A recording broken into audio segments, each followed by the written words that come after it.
Been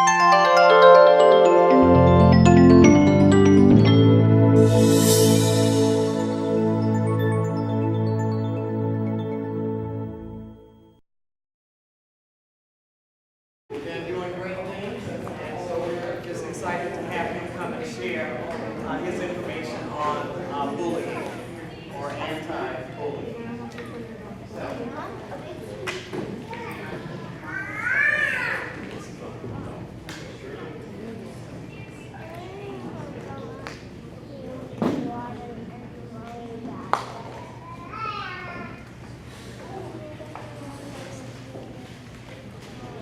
Okay, I was still chewing, so I missed what Deborah said about me, which isn't good. Anti-bullying, I should call it that.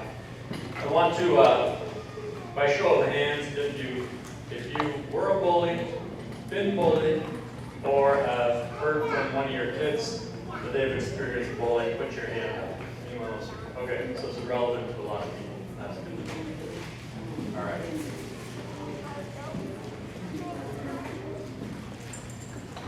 This is us, me and Nancy. We've been married 24 years. And like Deborah said, we were a parents challenged family for 3 years and really benefited from the program. So it's great to be back sharing with you tonight. The rest of them, we got Eric on the left. He's 23. And he did a combination of homeschooling, charter school. Natalie did a combination of homeschooling, charter school, now public school. Maggie in the middle, before her Instagram career took off, was homeschooled and, yep, just homeschooled. You can imagine why. And then Eliza was 11, and she's homeschooled and in a parents' study center 3 days a week. I was 19, and she was homeschooled, charter school, and Lori is, and she just turned 17 there to the left, and she started Lake Speak. She was homeschooled a little bit and charter school, and now is in Edison. Did Edison come here at all or talk in schools like that? Okay, it's a program where she'll get, actually she's going to get 3 years of college paid for while she's going through college. So, just been busy. I've been busy, a little bit about me just professionally. I love counseling. I wanted to be a counselor since I was 13 years old, just a few years back. And since I started, I've led over 500 marriage intensives, which are full 15 hours with a couple for a week. I've done a lot of those, and now it's over 20,000 hours of standalone sessions after that. So it's almost 30,000 hours, and worked with a lot of great groups and people involved in some of these organizations there. I don't know me, but so I got a lot of experience, and I've been part of this program, and I know the value of what you can learn in these sessions, but then the financial support that comes with it. To be able to give your kids the education that you want them to have is so valuable. And Deborah's great at doing what she does. You know, I was looking at the website of Parents Challenge, and I could not find mention of Deborah on the website. So I figured either she likes to do things behind the scenes, or she's wanted by the FBI and can't put her face on there. But actually, I did find her under the contact. But that's like the only mention of her. Because she's done an incredible job growing. So I think when Nancy and I started, there was only 32 or 34 families in the program. And now it's really grown. She was telling me something like 80 or 100. There's a lot of them. But yeah, it's been really valuable to us. We were going through some hard times financially, and I was doing some things with work where I left what I was doing for a while, and the company was going to hire me, and then 7 months later that fell through, and I looked back on what I lost all my clients and stuff. It was just a mess. It's like a an orchard I had grown, and it just got cut down at the stumps, and I had nothing to turn to, and had to work really hard to build it back up. And I remember Nancy taking the kids to food bank lines, counting it as some kind of homeschooling field trip. Not very enjoyable though. And she got access to some resources in town and got some certification in lymphatic drainage, and runs her own business. And I'm back counseling, and we're doing all right. It gets better. But I appreciate you guys and where you're at. So my offer to you is that for $20, I'll spend an hour with you counseling if you ever want to take advantage of that. My contact information's there, and it's on the handout. So if it's husband and wife, spouses, partners, boyfriends, girlfriends, engaged, parents and teens, anything like that. And actually, I don't do an hour. I think an hour is a waste of time. So it's 15 minutes. You really need to spend at least 90 minutes with people if you want to get somewhere and actually make progress. So it's $90 for $20, and then normally charge $150. So that's a good deal.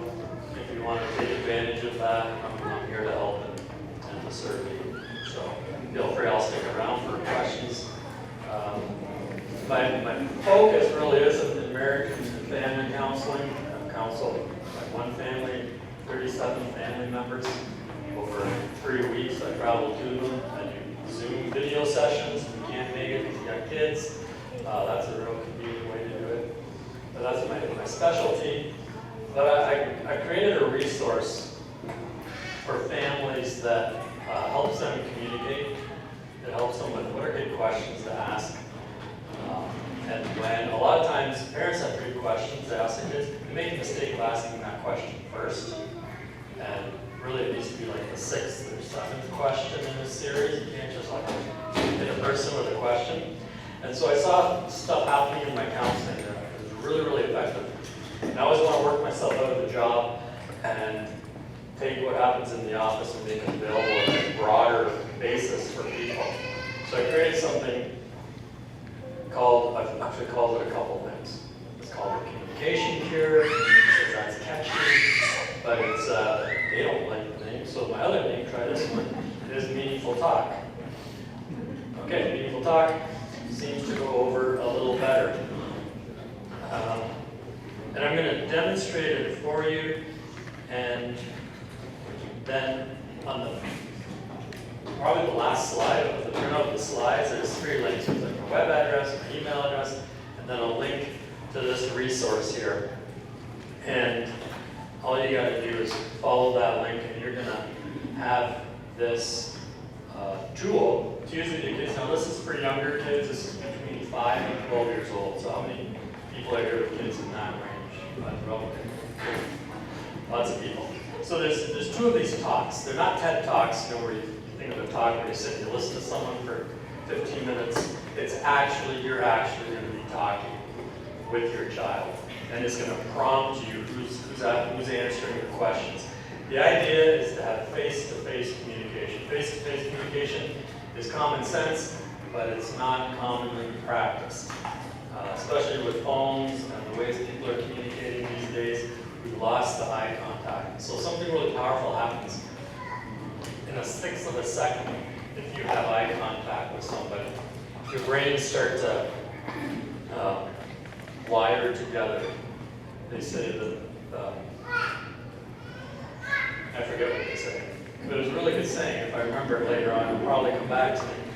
Something about the brain and wiring and firing. They fire together, all this stuff. But anyways, one thing I found in my counseling is that when you sit within 3 feet of a person, your brain chemistry starts to match, and the person with the more positive brain chemistry can actually influence the other person's brain chemistry. So if you're high serotonin, or got a decent level of serotonin, and you're with someone who's depressed, and it might be because they lack serotonin, their brain can actually start producing serotonin if you sit within 3 feet of them and have eye contact with them. To the point that if a person has totally lost the ability to produce serotonin, they can regain the ability to produce it in their brain, tapping into another person's brain. So I would take couples, I would take parents and their kids, and I'd put them in 2 chairs, and I'd say something like this, and have them hold hands, they could, appropriate, they could do it, and I'd give this person a question to ask the person sitting in this chair. Actually, I did it in a grade 9 class at Liberty High School. I go in and I talk about some stuff with the brain, I talk about communication, we'll get to bullying or anti-bullying eventually. That's a good story. So I come in and talk, my wife comes in and talks. The first health class, this is a grade 9 health class. She talks about her eating disorder that started at age 5. And then she spent 4 months in the mental hospital just 10 weeks after we were married to get over that. She was diagnosed permanently disabled, not able to function in life, told she'd never be able to have children because she damaged her body so bad. All this stuff. I tell you, it gets better, it gets better. Okay? You start off in a really bad place, it can get better. And so she talks about that. She talks about how she healed herself, healed relationships with her family and all that. I go the next day and I talk. And then the teacher says, now demonstrate what you just talked about. And he puts 2 kids in these chairs. He picks them and I never met them before in my life. And so you have 2 grade 9 boys. Any 9th graders in here? All right. So put 2 grade 9 boys there. And I gave this guy a question. I sat right here. I gave him the question. And he would repeat it, looking in this guy's eyes, and this guy would answer the question. And then based on what he said, there's no script, just based on what he said, I would give him the next question. We got to know who this guy is. I know he's a military family, and he moved around a lot. And so I thought, well, there's a place to go. So I had him say, because you move around a lot, how does that affect your friendships in school? And he said, I don't make friends. And the whole class is like sitting in a circle around, 30 kids, sitting really close, a couple chairs deep around listening to this. And he's opening up saying, I don't make friends. So I had this guy ask him, how do you feel walking the halls of the Liberty High School without any friends? And he said, I feel alone. And alone is the most intense, worst feeling a person can experience in life. So a level of vulnerability and honesty there, saying he felt alone. And then I gave this question to this guy I said, how do you deal with the pain of feeling alone? And he asked him, how do you deal with the pain of feeling alone? He says, I go home and I cut myself every night. Oh my gosh, yeah. I said, oh my gosh. He was saying, oh my gosh. And he was kind of freaking out. Oh, I can't believe I said that. I can't believe I said that. And I quickly said, if you have more respect for him now, because he was open and honest in front of all of you, stand up. The whole class stood up, started clapping for this guy. That's a real act of compassion. I learned that day that people can carry a lot of pain, but those same people who can carry a lot of pain also have a great potential, and that's to show compassion. So the class stood up, clapped, showed compassion. Kept going, because he was okay, he calmed down. Kept going, found out he had issues with sisters at home, bothering him and stuff, and so just realized it's coming at him. There's just a lot of different things coming at him. Family relationships, things in school, bullying, loss of friends, all that. So at the end of the class again, I said, if you feel like he's carrying a bag of rocks, and all these rocks are the hurts and stuff he's had, if you don't want him to carry that, if you say, I want to take one of those rocks for you, stand up, just as a symbol. The whole class again stood up, clapped for this guy. I really think that guy's life changed a bit that day by being open and honest. And they getting compassionate responses. Here's what happens when your brain connects with another person the way I'm talking about through eye contact. When you have that connection with that person, that's empathy. You actually feel what the other person's feeling. In the 1/6 of a second, which is faster than you can think, your emotion comes out your eyes. You can't hide it. So you might say, oh, hi, honey, glad to see you.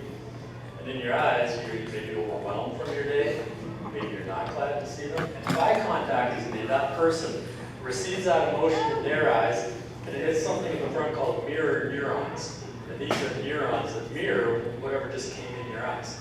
So if overwhelmed or anxious or fear or anger came in your eyes, your brain is going to allow you to feel it to a degree, just enough that you can then decide, what am I going to do with this? If it's not good, fight or flight. If it's good, you press into it.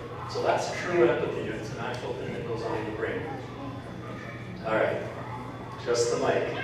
Okay. Okay. And hope that's can edit this, can't we?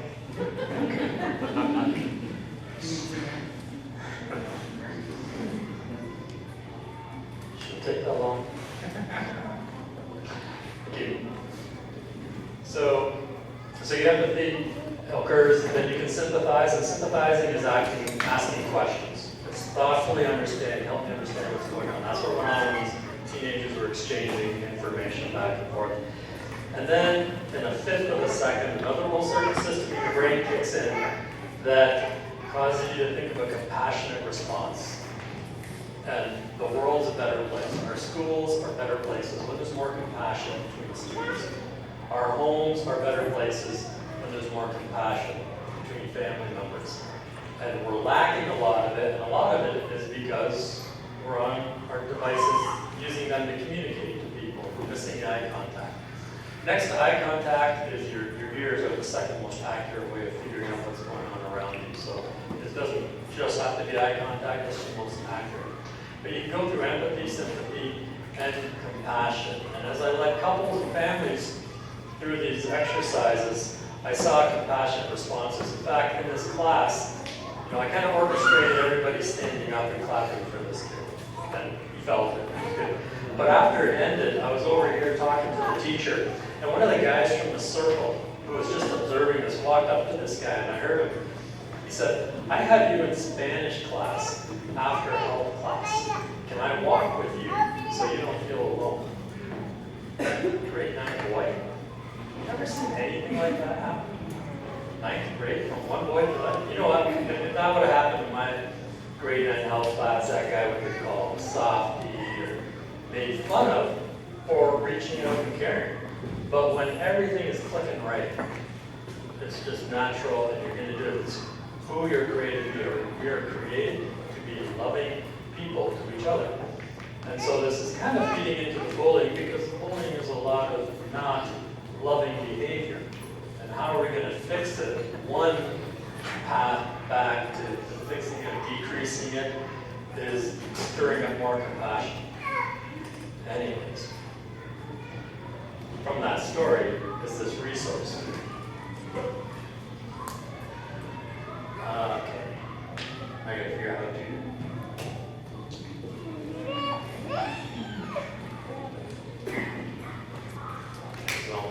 So you're gonna follow that link, and you're gonna come to this site, and it has these talks on bullying.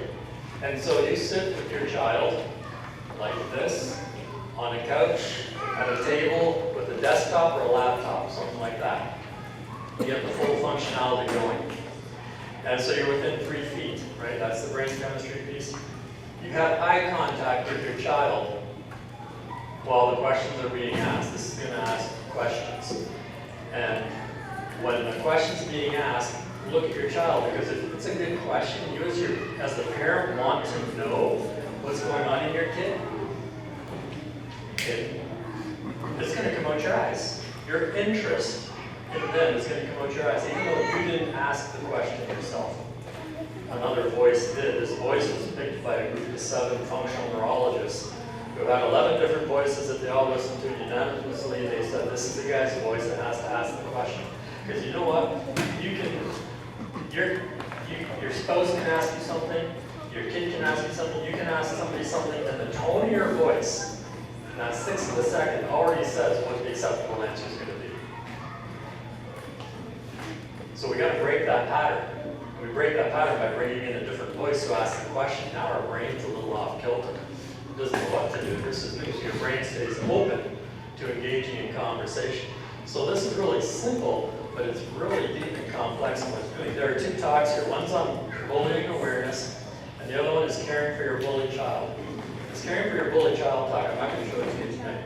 Go home and do it. If they at all indicate that they've been bullied, possibly or not, they're not sure, if this seems good to go. It is exactly what I would take someone through in my office if I had them for half an hour, 45 minutes. I would guide this conversation. I would have a parent and a child, and I'd have them asking these questions. And it's healing. And so you don't have to come to my office. You can do this at home. And when we get into all the bullying stats and things, we're going to find out why we need to be doing this. So you click on Start Talk on Bullying Awareness. I already have it up here. Here's the thing of how do I use this? Sit close together so you can at least be face to face. One person's just listening, the other person's talking. Okay, now this one's a bullying awareness, so I want to see how aware you are on bullying. Imagine having this conversation with your child. So let's begin. We'll see how this works. As your parent, I am so proud of you for having this conversation about bullying. Together we will understand it, discuss it, and find ways to stop it. How do you feel talking with me about bullying? Tell me why you chose that answer. So there's several words there. There's comfortable, glad, upset, it doesn't matter. It's a very safe answer. You pick anyone. The child might be really indifferent. You know, one time I was butting heads with my oldest son. He was 18 at the time. And I could just feel me drifting away from him and drifting away from me. And I thought, man, I created this thing in communication here. I better use it. So I said, hey, let's do a talk. Pick a number 1 to 20 because there's 20 team talks. You picked 1 because you want to put the least effort into this thing. Right? That's the easiest number to pick. You picked it. We had his little friends. I talked about my friends when I was his age. He talked about his friends that he had. At points in this 20-minute or so exchange, he was in tears, I was in tears. We connected. Nancy came home and said, "What'd you do, Derek?" I didn't try to go. I did a talk with him. It resets your brain circuitry to be relational. You stop looking at a person for what they do or don't do, and you start treating them the way you want to be treated. So it's really powerful.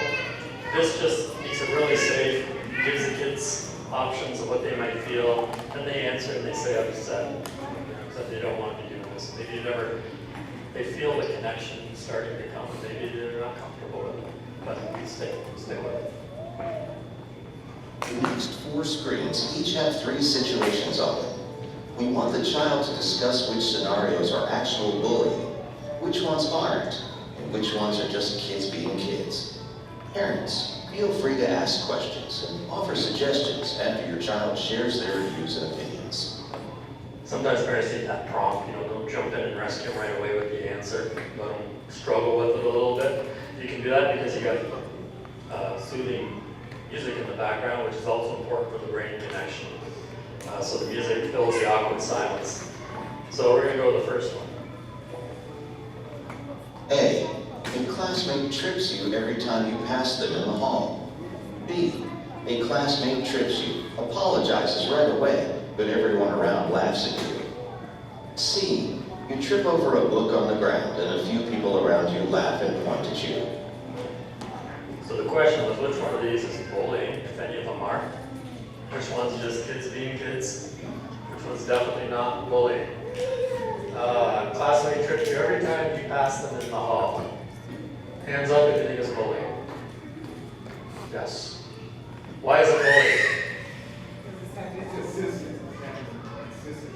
Yes. It's got to be consistent, got to be repeated. Intentional. Yes. Very good. Now, here's what happens with this. Your child might have experienced B or C, but it's not bullying. You don't address it like that, but it's really nice as a parent to kind of get that information from them that you might not have otherwise heard. You go, oh, that went on, and they laugh. You can care about the fact that they were laughed at. A, a teacher asks a question. The student next to you says out loud, "Let's hear what stupid thinks." B, you give a wrong answer in class and hear some laughter. C, the student next to you tells you to give them an answer to a test question, and that if you don't, you'll have a miserable lunch break. Little trick here. Hands up, you think A is bullying.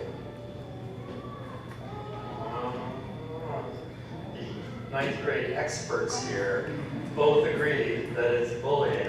Why do you think it's bullying in the back? Because they're kind of making fun. Yep. Verbally, making fun. Okay, B. I think B is bullying. Goodness, we'd all believe that was the case. And C, student next to you tells you to give an answer or you have a miserable lunch break. Bullying? Yep. That is bullying. That's right. A, you buy a friend a snack and they don't say thank you. B, a student steals money from your backpack and buys themselves a snack. C, a student says you have to give $2 every day or they will beat you up after school. Just triggering any of you adults, like, did you go through this stuff? This was pretty easy. It's not A. It's C, not A, right? Someone doesn't say thank you. I worked with a couple schools who had bullying situations, like situations so bad that ambulance was called in to take away a girl who was having a full-blown anxiety body attack under the counselor's table. It involved 30 kids and all the families. It was a real mess. And one of the things I did is with all the families, this tool to start building the relationships at home, improving them. But I got insight in this 6th grade class that there's kids who, so they have the box on the wall, and if you've been bullied or witnessed bullying, you can write down your report, put it in the box, and it gets taken as serious. There's kids who put stuff like A in the box because they're hurt, because the person didn't say thank you. So they're offended. There's the word for this day and age. They're offended, therefore it's bullying. It doesn't make it bullying, but these teachers have to address, it takes time out of their teaching, because they have to spend time in meetings addressing all these situations where bullying has to be taken seriously in the schools. And it should be, definitely. It should be, but some of this stuff, kids don't know. So having this time to talk with your child and help them really be clear on what's bullying and what isn't, help them let go of some stuff. Drop the pencil and the guy behind me kicked it away.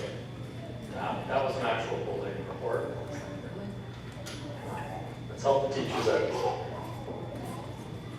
A, you post a photo of you on Facebook and nobody likes it. B, you post a photo and half your class makes fun of it in the comments. C, a classmate tells your whole class to go on Facebook and look at the ridiculous picture you posted. Okay, not A. What about B? Hands up if you think B is bullying. The experts are yay on that. You're a little more confident. Why do you think B is bullying?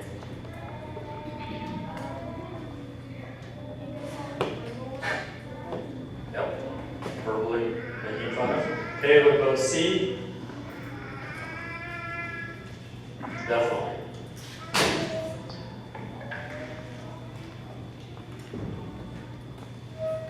Here's another one. Would C be considered cyberbullying? Hands up if you think it would be. This guy does IT in the school district, so he's going with that. Go with him. Cyberbullying. Now, is cyberbullying a crime in Colorado? Hands up if you think yes. A couple of you do. It is a crime. It's a misdemeanor. You get up to $1,000. Something else. We'll get to it in the slide presentation. Or both. You get $1,000 and something else as a penalty for that. And it stays on your record. You never get that wiped off.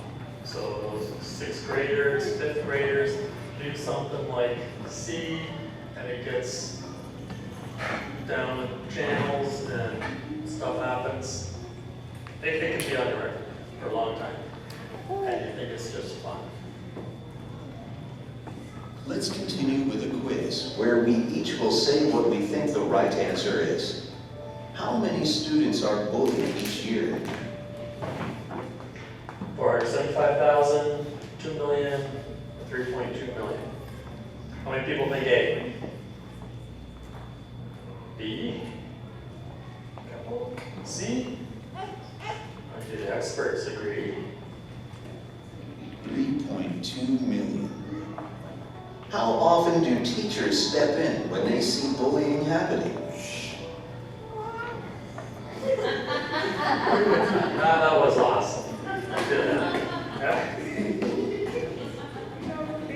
All right. How often do teachers step in? 4 out of 100, 53 out of 100, or 77 times out of 100? A, 4 out of 100. B, 53. C, 77. Come on, don't you think they? All right, I guess not. 4 out of 100 times. How many students think teachers and parents don't do enough when bullying occurs? You think 7 out of 10 students don't think enough's being done? How many do you think? Oh, it's not about 100. 35 out of 100 don't think there's enough being done. 67 out of 100 don't think enough's being done. You're catching on to this. 67 out of 100 teachers and parents don't do enough when they see bullying. I don't want you to be one of those kids that is bullied. I want to be a parent that responds well and helps prevent bullying. So remember, you're sitting and you're looking at your child's face and your eyes, and that question comes out, and you really do, at this point, you're like, wow, people are doing stuff out there about this problem.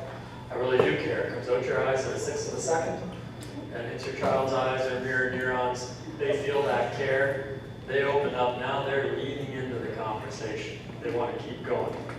So every little tick line at the bottom represents a question. Tell me about some of the other kids in your school. Select 2 that you get along with and enjoy. Who are they? What do you like about them? Would you like to make plans to spend time with them outside of school? What would you like to do with them? So when the question's being read, again, you have eye contact, and it's okay to look away and think. It's okay to, hey, let me read the first part to you again. It's like, okay, who are the 2 people you enjoy? And let them answer, and you listen, and then, okay, next part, what do you like about them? The music's playing in the background, all that. You'll learn a lot. Don't assume you know the answers to these questions. You don't. And there's little clues in here with some of their answers as to maybe if there is a bullying problem or not, if they don't want to have friends over. It's possible. That could be a reason. And when you take all the time you want. Tell me about another kind of student. One you don't get along with well or don't like very much. Who are they? What are they like? Have you ever been bullied by them or seen them bully someone else? If so, what did they do? Moving in a little deeper in the topic, and they'll answer these questions. They really will, because you're creating that connection. So a lot of parents will they'll come to a session like this, and yeah, I should ask my kid if they've been bullied. They'll go home. Have you ever been bullied? You know what the kid's gonna say? Nah. Okay, but this is, like I said, about the 10th or so interaction with them. Now you'll get those necessary answers that because parents are busy, because parents are stressed, they don't always slow down enough to have the conversations the way they need to occur. This tool will do it for you and let you have those conversations. So you can see this could take a while. At some point it reverses and it says, no, now have the parents share. And I might have you talking about what bullying was like when you were their age in school. It's really important for kids to hear family history at the right times and right ways. It gives you a chance to share some stories. Very intentional and asking the things that it's asking you to share. So you can imagine this can go half an hour, 40 minutes, something like that. When you have this type of connection with a person for 20 minutes, there's a release of oxytocin, which is the bonding chemical. It's released during mom's breastfeeding. It's released during sexual intercourse. 20 minutes of connected conversation like this releases as much oxytocin as is released during sexual intercourse. So a very powerful bonding can occur just by reaching this point of engaged conversation with your kid and on a topic. And that's why this is healing for them if they have been bullied, especially the second talk on caring for your bullied child. We'll go through all the steps of them sharing what went on, in detail, going a little deeper, you being able to respond, communicate your heart to them, and the issue doesn't have to be an issue in their life anymore. When you relive something, but more positively, it gets stored. Every time you think of something, remember something, it gets stored differently every single time. Bring something to mind, it's now stored back differently. When that happens in a positive setting, if you're bullied with a bunch of people around you, they're all bullying you and laughing at you and stuff, it gets stored one way. When you sit with a parent or two, or a parent and an older sibling who can connect and relate, and you talk about that at the necessary level, in that connection, it gets stored incredibly different in their minds. It's not a trauma. It's not something that traumatizes them. It's something that they metabolize and say, yeah, it's part of my story. It's part of stuff that happened, but it certainly is not influencing me. It's not making me afraid to go to school.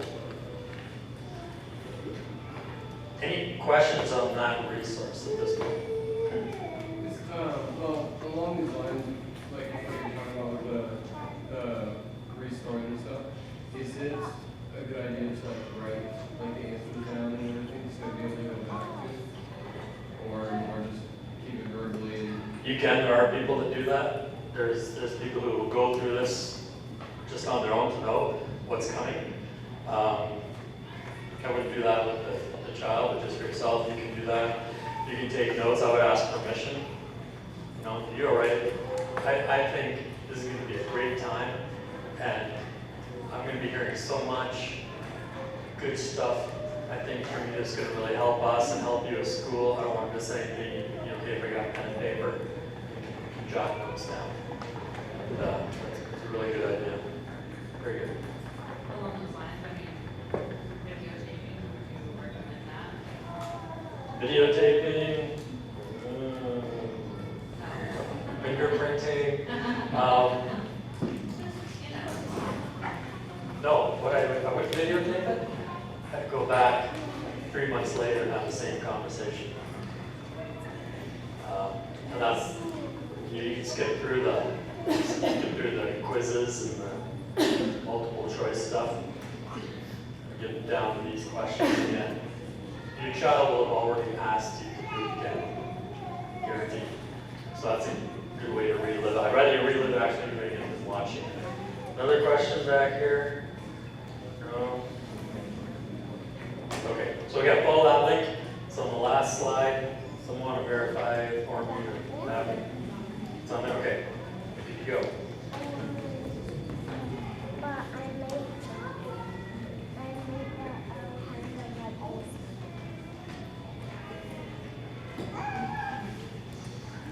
I think I could be the oldest, second or third oldest person in the room. When we talk about back in the day, it may not be,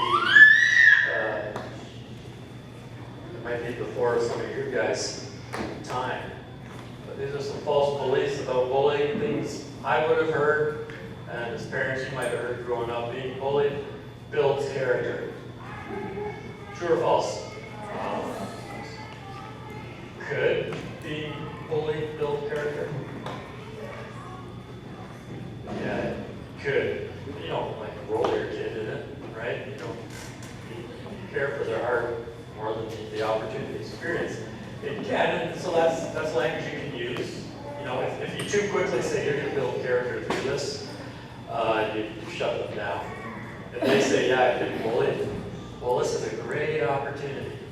Don't put it. That's rationalizing away something that was painful for them. You got to acknowledge and validate and affirm the pain that they would have experienced at that time. I'm pretty sure they would have feel alone in their bullying, just like that student that exercise that they felt alone, which is the worst thing. The pain of alone is only solved by the presence of someone who loves you. So there's different levels of pain in her. I'm getting into my counseling stuff. The mildest form of pain is confusion. Confusion is, oh, what time is that parents' challenge meeting tonight? If you had that question, what time is the meeting tonight, what would you do? Look it up in an email, read, and that information got rid of that confusion. Information solves confusion. After that, information doesn't play a role in helping a person get through their pain. So, being bullied will build character in you. That's information. That's not going to help with their pain if they're feeling alone. Alone is solved by the presence of someone who loves you, or the memory. Because when you remember that person who loved you, your brain chemistry changes to be what it was when you were actually physically with that person and connected to them. So it's very powerful influence on the brain, the memory of the person, or thinking about that person. Bullying is a part of growing up. Is it? Hands up if it is. Everybody had the internet. Everybody was affected in some way by bullying. We are going to experience it. Actually, some of the people that I've counseled, a few of them, situations, their trauma was seeing someone else traumatized. Right? Maybe you grew up in a home where you saw one of your parents really harshly disciplined, call it discipline, maybe actually physically abuse a sibling or another family member. It can be more traumatic for the person watching than for the person going through it. And again, that can stay with them for life. So your kids may witness bullying, probably will, and may not be to the degree of trauma that I'm talking about in situations within the home, but they're going to see it and they may experience it, or they may be a bully. No kids are bullied in your school. We got you in a good school. No one's bullied in that school. That's not true. It's happening everywhere. Hit them back, they won't bother you again. I used that one at the end as a joke, just kind of lighten up. You've done a good job. You've talked with them, you cared for them, you validated, you equipped them on how to handle it differently next time, and jokingly say it next time. I should edit this out of the video, by the way. You just have to learn to stand up for yourself. It's true, kids need to learn to stand up for themselves, but no kid learns to stand up for themselves by being told you need to learn how to stand up for yourself, right? No person in the history of the world ever calmed down because someone told them to calm down. It just doesn't happen. You have to have a safe companion with you during the difficult time, and then you'll get back to an emotional, healthy place. So your child needs to be able to talk about what they went through, and you be that safe companion to them. If anybody's taking notes, write those two words down. If anybody's married or in a serious relationship, write those two words down. Safe companion. When your spouse, when your partner, boyfriend, girlfriend, child is upset, be a safe companion for them. You don't have to tell them what to do. You don't have to tell them what they did wrong. Just ask them, what would it be to be a safe companion for you at this moment? Or just sit and listen. Okay. Do that. It is, our human potential is in 90 seconds you can get over an upset emotion. Something upsets you, you can get over it so it doesn't affect you or traumatize you again, ever. You can get over it in 90 seconds. That, for some people, is a goal. It might take 9 years, 9 months, 9 weeks, 9 hours, but wherever you're at, just keep trying to shorten it. You know what, in 90 seconds, this doesn't have to bother me anymore. Got a question?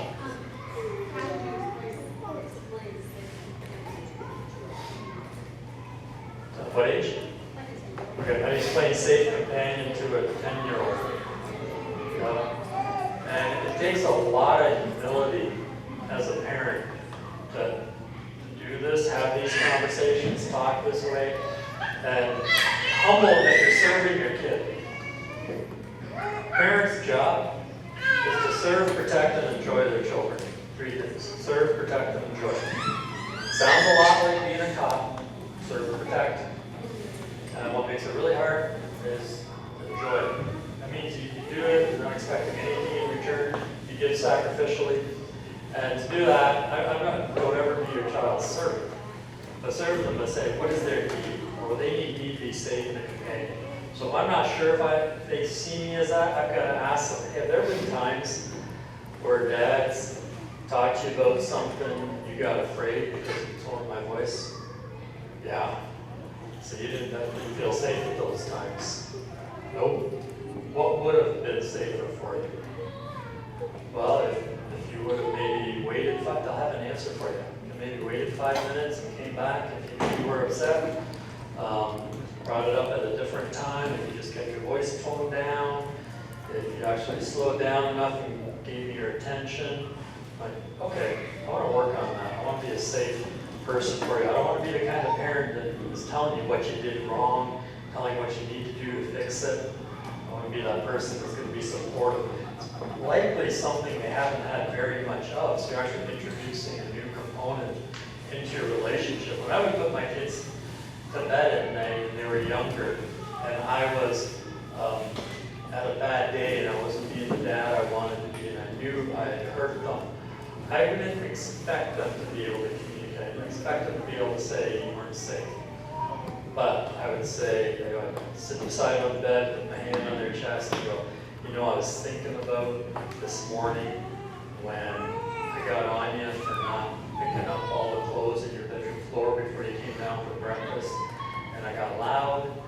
I bet you felt scared. I bet you might have felt like a bad person, that you disappointed me. Is any of that what you experienced? And they'll say, yeah, it's that.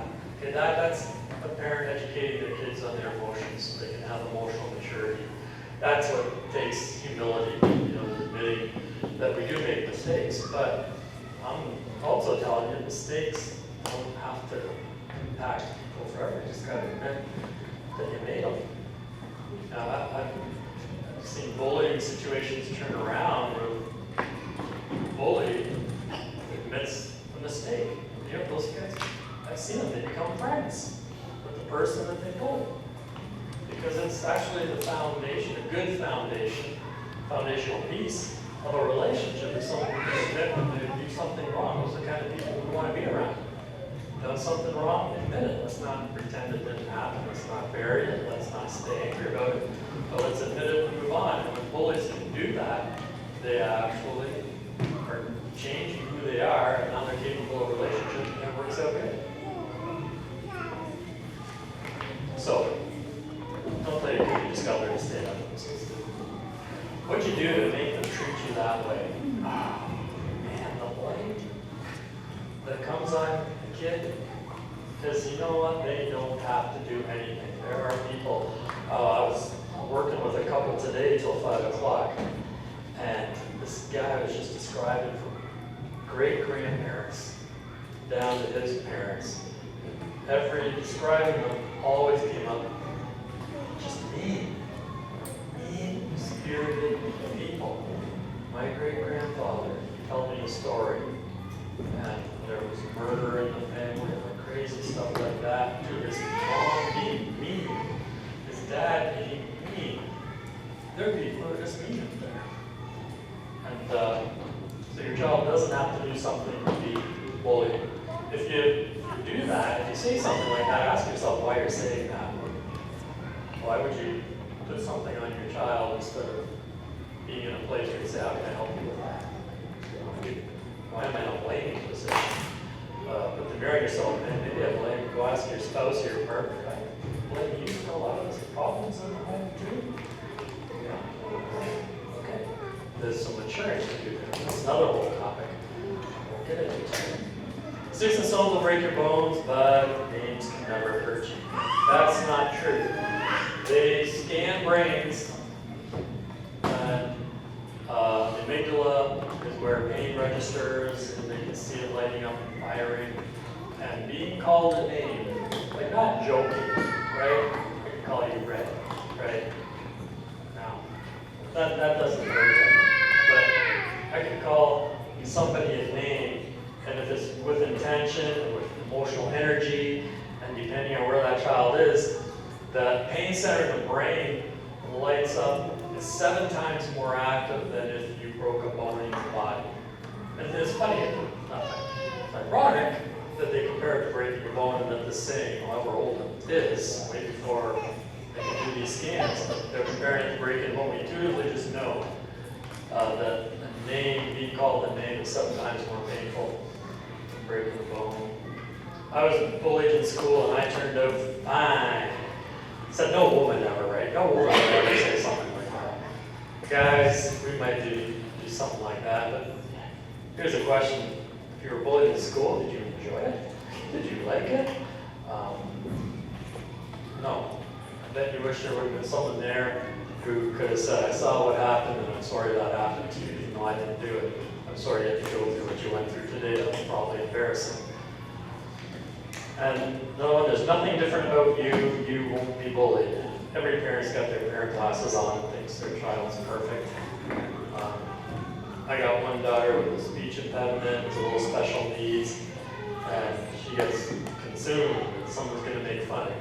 The kid asks her, why is your mouth crooked? And it just grows her. Makes her so anxious going to school, something like that. And, I said, oh, nobody notices, you don't do stuff like that.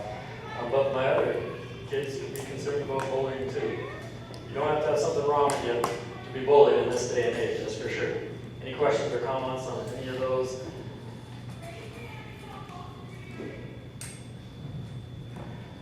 A couple different angles for looking at what bullying is. Bullying is unwanted aggressive behavior among school-age children. Have you heard of employment bullying? Did HR talk to you about, at work about bullying in the workplace, right? It happens all the time, so it's not just school-age children. It involves a real or perceived power imbalance. So someone thinks they have power, they don't really. The behavior is repeated, which we brought up before. I was saying, the 9th grade expert there saying it's consistent, it's repeated. Both kids who are bullied and who bully others may have serious lasting problems. They may, but they may not. I've counseled a couple people who they come to me because they got marriage problems, but where do we end up? We end up when they were younger and their bigger brother sat on them and was tickling them, hitting them, and tickling them to the point of tears, point of death. Something good can actually become bad if it happens too much. And so it can have lasting problems if it doesn't get resolved. And I'm telling you, with those conversations, it can get fixed pretty quick. In order to be considered bullying, the behavior must be aggressive and include an imbalance of power.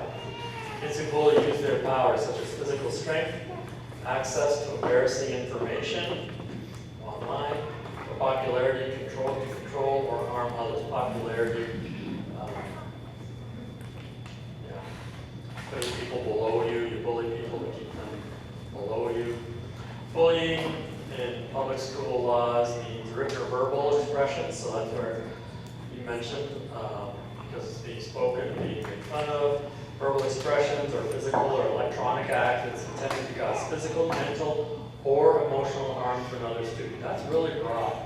Man, it's like walking on eggshells out there in school, because pretty much anything, when you get a group of immature kids, this is kind of all they do. And who can really properly assess if something is intended or not, can be argued. So teachers do have a tough job. And it can be really time consuming and get nowhere. And that's probably why 4 out of 100 get involved. But we can do something. So verbal bullying, there's different kinds. It's saying or writing mean things. Verbal bullying includes teasing, name calling, inappropriate sexual comments, taunting, or threats to cause harm. Good questions to be asking your kids. So when you do this, when you go home and you access the meaningful talk and do it with them, and it says, have you ever been bullied? You can have your handouts with you and say, I got this thing the other day that talks about different kinds of bullying. And your kid will say, no, I haven't. Well, have you ever been teased for anything? Getting a haircut, clothing, your shoes, things like that. You can give them time to think and answer, but then prompt them with some of this stuff. Ever been called a name? Ask them if they call any great names. You did this at school really well. Anyone call you like semi-pro or awesome? How about not? How about PE? Do you ever get called names? comments. Bring that up age appropriate. With kids, you don't know if your kids would even know what a sexual comment is or not. Hopefully it's later on before they know. Taunting, threatening to cause harm. Again, it can be happening, and because your child may not realize that would be bullying. And you don't bring it out of them so you can run to the school necessarily, unless I think it's a good idea. You might be able to just deal with it at home again by talking with them. I guess kind of along that line, dealing with it at home. Teaching your kid to stand up for themselves, teaching them to advocate. My special needs daughter is on a 504 plan, so she advocates. She's learned to go to her teachers and say, hey, I need extra time on this test, and I'll give it to her. And she's really good at advocating and asking. If my kid was mildly taunted or one of those things, again, mild level, you guys got to decide what that is. Mild, I would try to deal with it at home and then equip them for if this happens again. What would you standing up for yourself look like? What is your need in that moment? Between the ages of 4 and 12, as far as maturity and growth, one of the most important things for your kids to learn is to ask for what they need. Don't do hands up in the air, but you have kids that whine and complain. Yes. Spouses. Yes. Okay. Quick fix for that. 4 words. What do you need?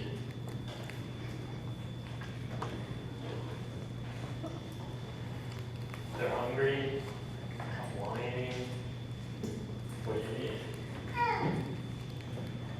I want a cookie. How do you ask? Good way. Can I just have a cookie? Okay, you got the right behavior. Can happen real quick, consistent 3 times with a standard. You can get that real quick. But complaining is an immature way of asking for what you need. Without really asking. You're not really asking. You're wearing a person down, manipulating them, finally to give you something.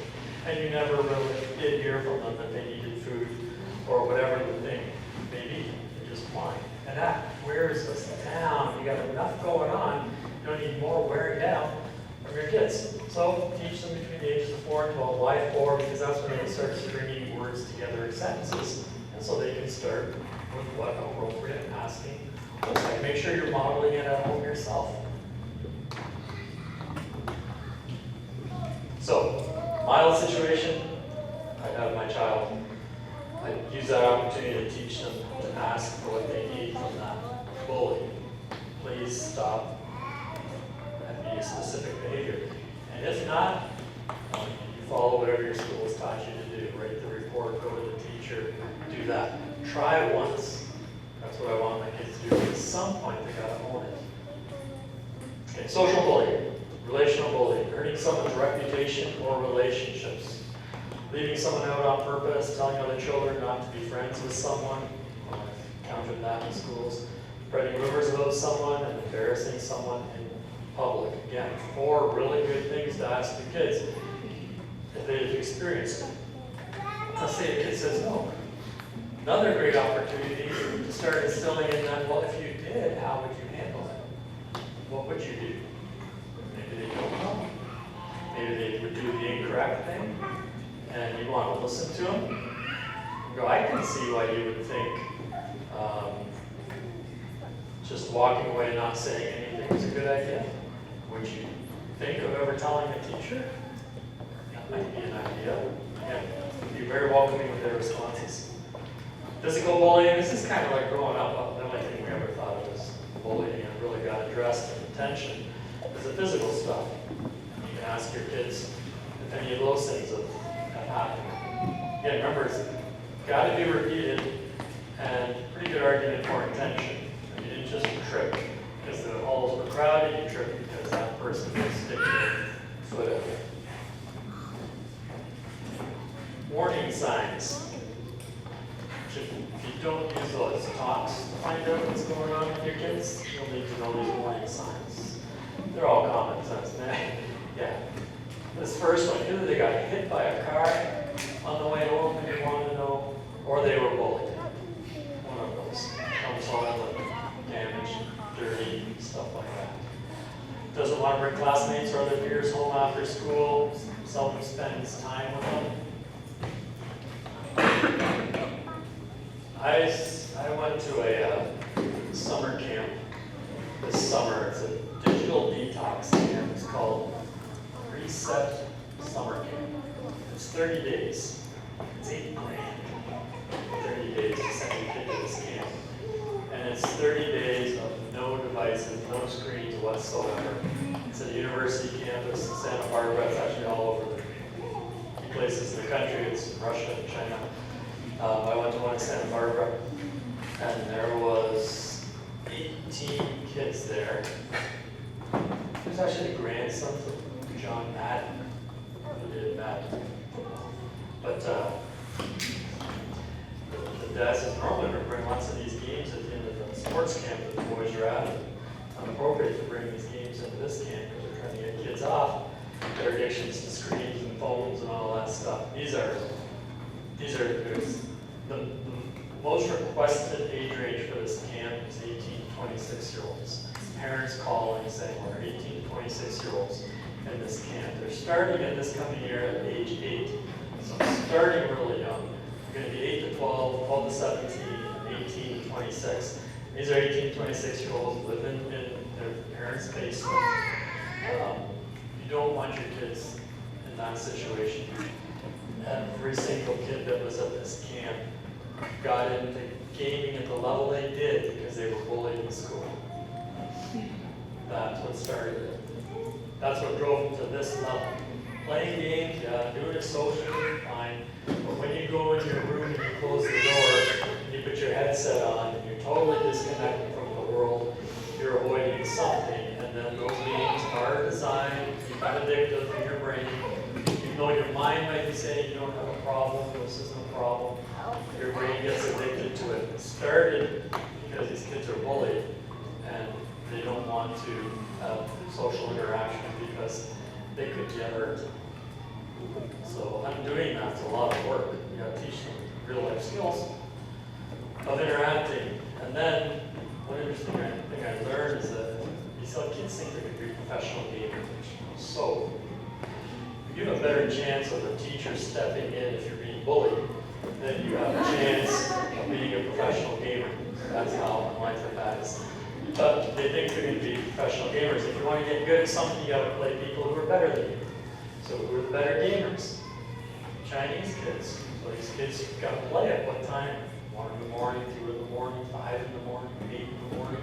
Because that's when those kids are online over there in China. So their sleep patterns get screwed up, and your brain's all off, and it's a spiral down. But it all goes back to bullying. Now that was that camp. I'm not saying every single situation, but I bet if you got a child you're struggling with their screen time and you think it's just a little too much, check this as a cause of it. Any questions on that? I'm no expert on the digital stuff, but I know a little bit. All right. You've probably read through these. Sleeping, eating problem, or complaints of a sore stomach. If you ask a 5-year-old how they're doing emotionally, and give me 5 words that you're currently feeling, the only thing you're going to get is, I got a sore stomach. Because that's how they communicate. Emotional upset issues. So every time your child says they're sick, every time one of my kids says they got a sore stomach, my first thought is what's going on emotionally with them. And I address that.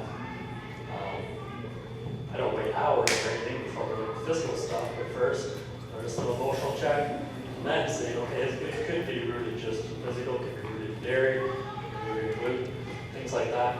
But check. If your kid complains of a sore stomach, it's a possible warning sign that things are going on in school that are too stressful, too much for them to handle.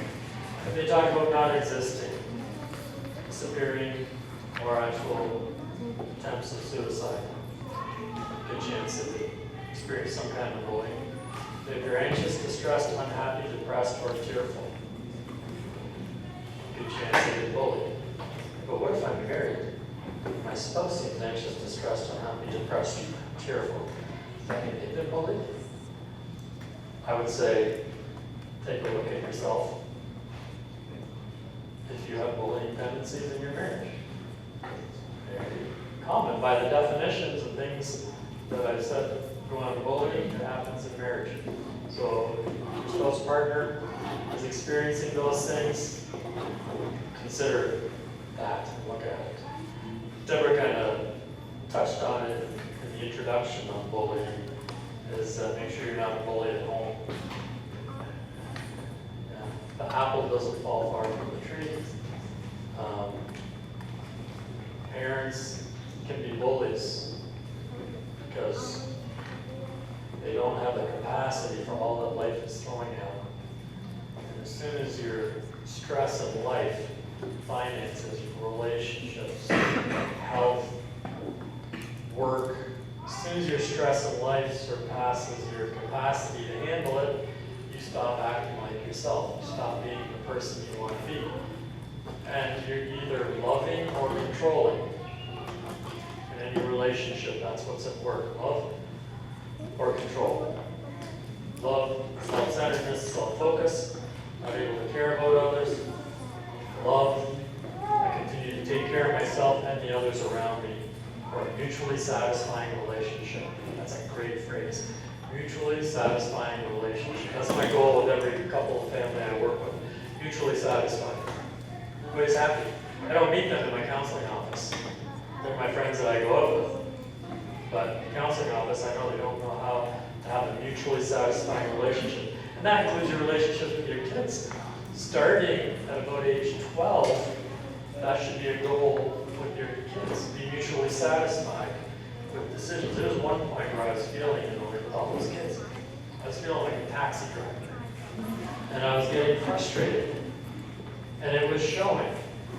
I would grumble when one would come and ask me for a ride. Oh, man, I take this one here, this one with their part-time job. That's not who I want to be. I don't want my kids thinking they're a burden to me. And then I realized, oh, it's just not satisfying. I'm doing a lot of running around. And if I'm not doing, they're not pulling their weight to the degree I'm pulling my weight, doing my responsibility. I can drive them. What can they do? You can cook dinner. Okay, I'll drive you if you cook dinner tonight. I'm not going to cook dinner. I don't know. What do I make? Well, you're smart. You can solve that.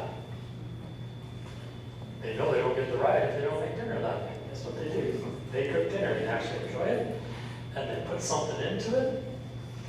And at the end of the dinner or at the end of the ride, I say, now this is a mutually satisfying exchange here. I'm happy to drive you. And I really was.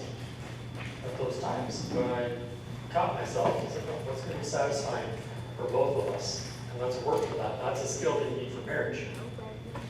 But a lot of people, when they come under stress, they're just looking for what gratifies them. And when we're in pain, hurt people, and we bully them, we do that. We don't want to do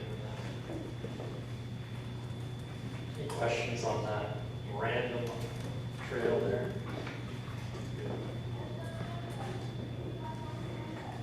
Ask for extra money or takes money. I'm kind of at the age where if I can't find money I start thinking Alzheimer's or dementia. But you're not at that point yet, so you should be thinking, my kids stealing money because one possible reason they got to pay a bully school to protect them, or to buy them off with food in the cafeteria or something like that. Don't just think, oh, maybe I just thought I put it there and I really didn't. Consider that. They choose an illogical route home to or from school. Just doesn't make sense. Why would you take that longer route? Again, if you do those two talks I gave you, you're not going to have these issues. Unexpected mood shifts, that can be a lot of things. But it could be a sign of bullying. Loss of interest in school, academic decline, getting going to more gaming as well at the same time. Once in there twice, and spending more than a reasonable amount of time gaming. I'm not anti-gaming, I'm not anti-screens. They're second to having good relationships with people and knowing my kids are developing their skills and their talents. So we got 3 kids that have worked at Chick-fil-A, one works at Costco, he's doing 3 jobs. They're just living up to their potential because they didn't allow some of this stuff. And were they bullied? Yeah, they were bullied. My son was gluten-free. He had to have a really crazy diet, eat strange foods, and kids made fun of him. And he never told us for a few months until he came home and was in tears and we found out. It's like, oh, I think I probably made, oh, why didn't you tell me? You know, that's my own issue. That's not his issue. I should have been, I'm glad you told me. Thank you for telling me. I was feeling bad. I wasn't catching signs.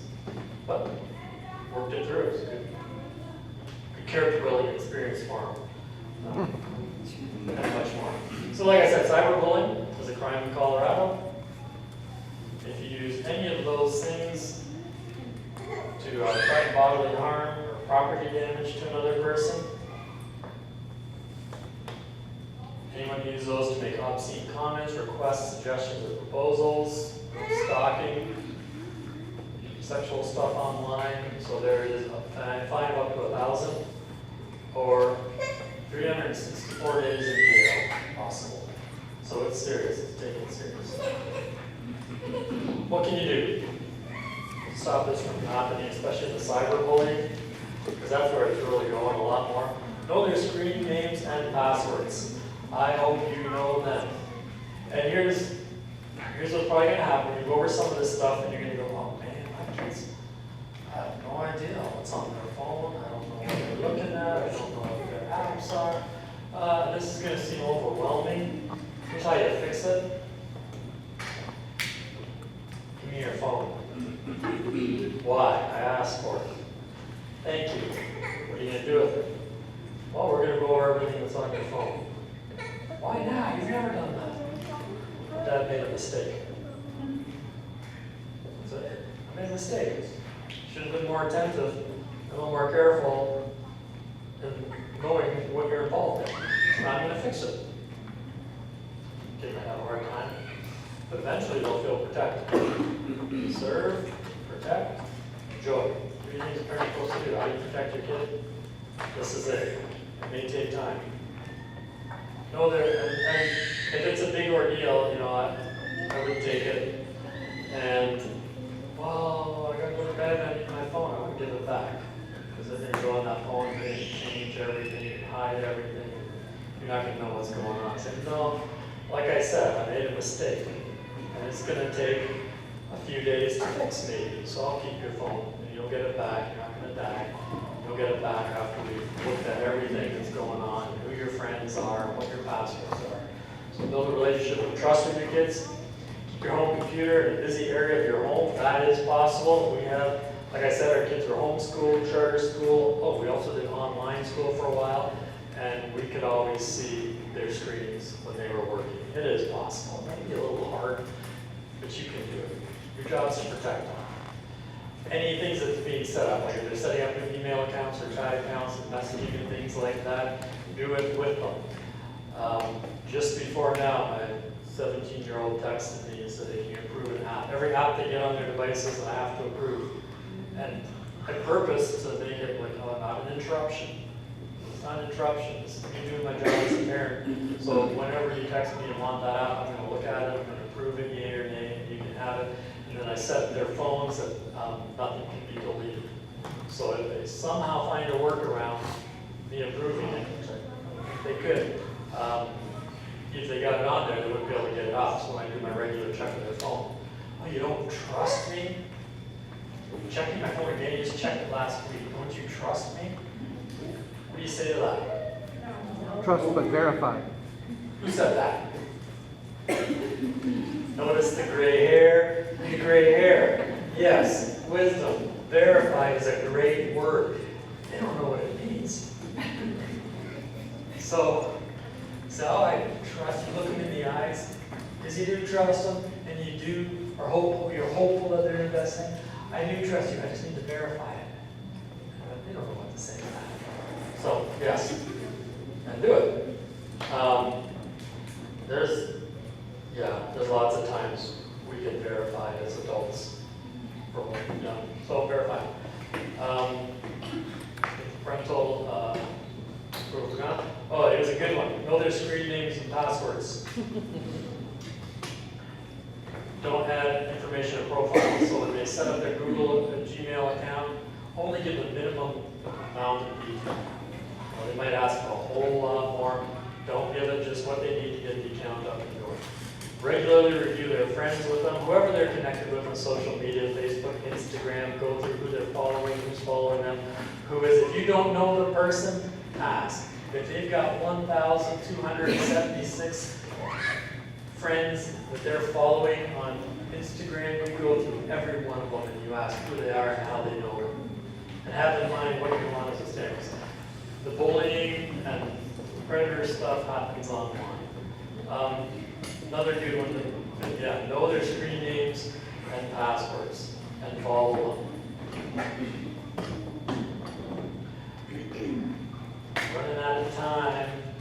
This is all in your notes, so I'm not just going to stand here and read it. You guys can read it. Oh, is that information you got last one? I want to show you one thing. I'm going to pull this up. Here's a site, Chat Relay. Ever heard of it? Why can I not think of it? Oh, man. It's exactly like Russian. Well, yes. I don't know why I can't pull this. Try this one. Private vault. Okay. It is, so you can hide all your photos, right? What might they want to hide? This picture, okay? A lot of sexual stuff going on out there, then you get predators, and you get controlling, fear-based interactions and stuff. Some of the features, you can hide photos. There's a calculator app. It looks like a calculator, but a bunch of numbers, and it unlocks the real app behind it. If you look at your kid's phone, you would think it's just a calculator, but you put in their code, it goes all the pictures that they've been sending and trading, and a lot of them aren't family friendly. So you want to know about this one? And this one here, the decoy password. Sometimes a nosy person, that's shaming as parent shaming, right there. We'll beg you to enter your password to the private photo vault to see what's inside. By having a decoy password, you can tell this nosy person your decoy password and they'll put up a completely different set of pictures. They don't see what you're hiding and they feel like they're getting something and know what's going on your phone. And these people want your kids in a lot of different ways. The Chat Relay is just that. It's not coming up, but I've only gone to the home screen of this one because on the home screen there's like 2 buttons. And it says you have to let Chat Relay access your camera and it has to access something else. That's it. You can't go past that. So what does this kid who's curious about this kid? I'll give you access to the camera. I'll give you access to whatever the other thing is. And then it's Relay. Once you do that, it connects you with someone else in the world who's on that app. And you meet them and you talk. And there can be people out there whose goal is to bully your kids into going and committing suicide. They've got a thought-out plan to go ahead and do it, and they'll use that as a place to meet them. And when you're done the conversation, you hit the button again, someone else somewhere in the world. You can have sexual stuff going on, you can have bullying stuff going on, and your kids can be on this. There's some sites where it's rated for 17, but it'll take your credentials, it'll let you log in through Facebook. How old do you have to be to have a Facebook account? 13. But there's apps that are rated 17 and adult. So, well, that's not for my kid. But you can get on if you have a Facebook account at 13. Don't help your kids bypass any of those rules, weekly enforced rules about age. Stick to them. That's something objective. They can't get mad at you. They can get mad at Zuckerberg. You can get mad at Google for their rules. You just say we're just going to be good citizens and we're going to follow the rules that they think is best for everybody. So when you're 13. Having said that, my 11-year-old has a Gmail account, but she doesn't know it. I wanted all my kids, Dorscht, that's such a unique name. I knew everyone can get there, like first name and last name. It's their Gmail account. So I lied about her age, got her account, and when she's 13, I'll give it to her and she can use it. but she's not getting it now. So you can do some planning ahead, some practical stuff too, but you gotta serve, protect, and enjoy your kids. Protect them online, protect them from the bully, protect their hearts from what goes on when you do get bullying, witness bullying, have those conversations with them. And if you got any questions, I'll stick around, you can ask me. I'll give it over to Deborah now. It's like the best part of the night, isn't it?